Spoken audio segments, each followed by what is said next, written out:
मोदी, हर हर मोदी, हर हर मोदी, हर हर मोदी, हर हर मोदी।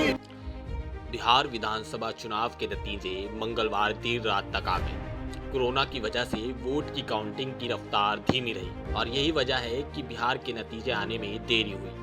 पर जब फैसला सामने आया तो एनडीए के लिए बहार लेकर आया और नीतीश के लिए राहत की खबर। पर इन नतीजों के बाद बिहार के बड़े भाई की भूमिका निभा रहे नीतीश का कद छोटा हो गया, क्योंकि उनकी पार्टी बिहार में तीसरे नंबर की पार्टी बन गई और बीजेपी दूसरे नंबर की। पर इन चुनावों में जो सबसे ज्यादा उभर कर सामने आए वो थे लालू यादव के बेटे तेजस्वी यादव, जो बिहार की आवाम की नब्ज को नीतीश से बेहतर पकड़ पाए और बिहार में नंबर 1 की पार्टी के नेता बन गए।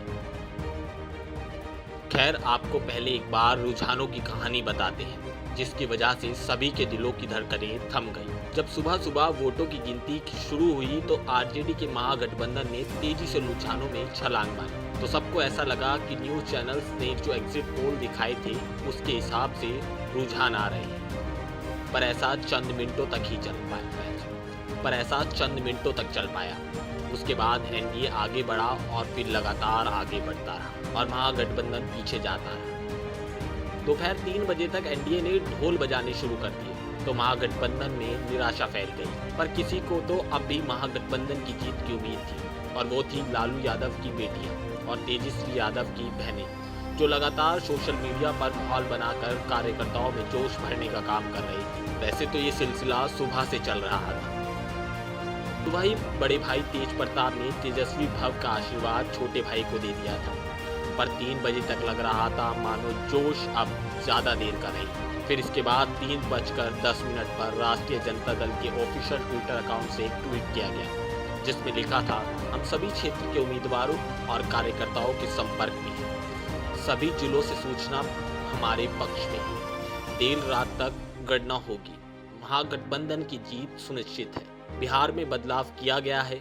सभी प्रत्याशी काउंटिंग एजेंट मतगणना पूरी होने तक काउंटिंग हॉल में बने रहे। इस ट्वीट के कुछ देर बाद तक स्थिति एनडीए के हक में रही, पर शाम होते होते जो हुआ उसे देखकर सब हैरान रह गए। 6 बजे का वो वक्त था जब सबकी सांसें थमने लगी, जब रुझान अपना रंग बदलने लगे और एनडीए के पक्ष में चल रही हवाओं ने अपना रुख महागठबंधन की साइड मोड़ लिया। हालांकि एक भी बार रुझानों में महागठबंधन एनडीए को पीछे नहीं छोड़ पाया, पर माहौल हर मिनट और ज्यादा इंटरेस्टिंग होता जा रहा था। एक तरफ मुंबई और दिल्ली का T20 मैच तो दूसरी तरफ बिहार चुनाव। ऐसे में लोग परेशान थे, न्यूज चैनल देखें या फिर मैच का मजा उठाएं और अंत में चाहकर भी वो रात तक मैच नहीं देख पाए। इस बीच सीएम आवास पर भी हलचल तेज हो गई। गृह मंत्री अमित शाह ने भी नीतीश बाबू से फोन पर बात की। पर इन सबके बीच ओवैसी की पार्टी, जो शुरुआत से पीछे चल रही थी, उसने भी रुझानों में तेजी से बढ़ना शुरू किया।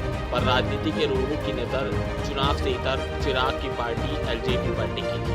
रुझानों में उनको एक भी सीट मिलती नजर नहीं आ रही थी। जो चिराग पूरे बिहार को रोशन करने निकला था वो पिछने की कगार पर था। पर अपने साथ साथ वो नीतीश के घर में भी अंधेरा कर रहा था, क्योंकि अगर चिराग ना होते तो जेडीयू कई और सीटें अपने नाम में।